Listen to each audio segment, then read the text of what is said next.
All right, now we have Mr. Bernie Schien here, who is a School Board District 3 candidate. Bernie, how are you today? I'm doing fine, Jessa. It's great to be here. Well, it's wonderful to have you. First question I have for you is, why should people vote for you over your two opponents?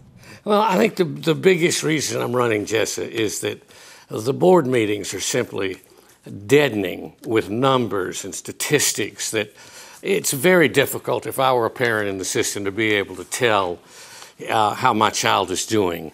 It's just an avalanche of numbers that I don't think mean all that much. And I know better because I've been in this business for 40 years. My first jobs were as principal of, teaching principal at Embassy in Port Royal.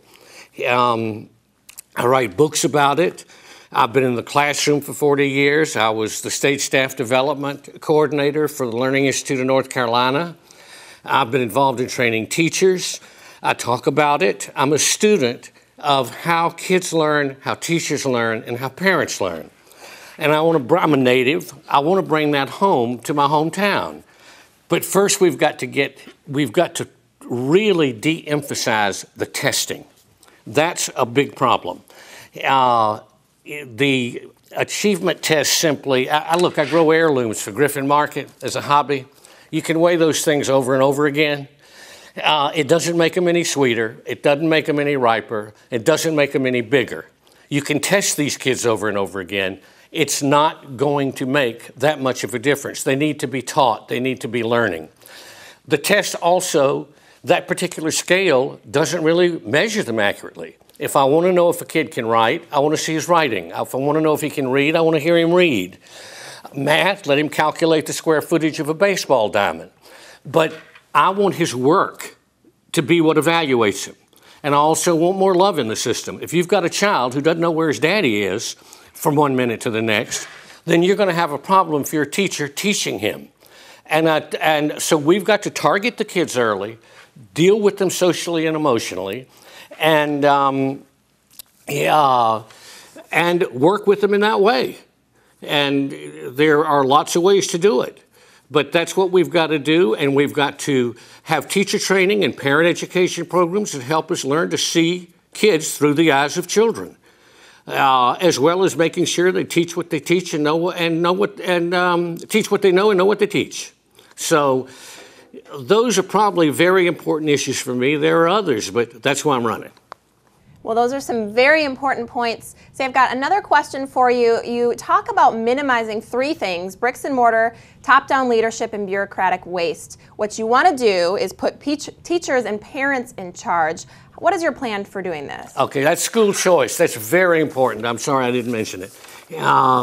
Yes, I want to free up the teachers, put them in charge of the system, let them design and develop their own programs, their own instructional programs, their own curricula, and I want to free them up to teach. Now, then what they do is they go and pitch and sell those programs. Each faculty goes and pitches those programs to the community in public forums. The parents then are empowered because they get to choose which ones they want in terms of teacher account, and they get to send their kids to whatever school they want, realign the bus system so that it takes care of that.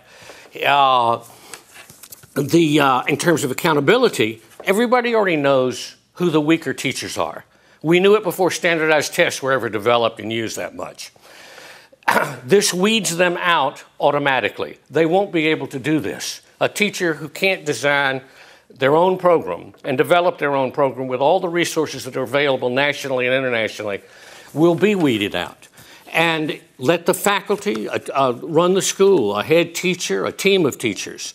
Pay them what they're worth, pay the staff much lower, pay superintendents lower, get rid of the testing, redistribute all those funds, put them where they're supposed to be with kids and teachers and parents.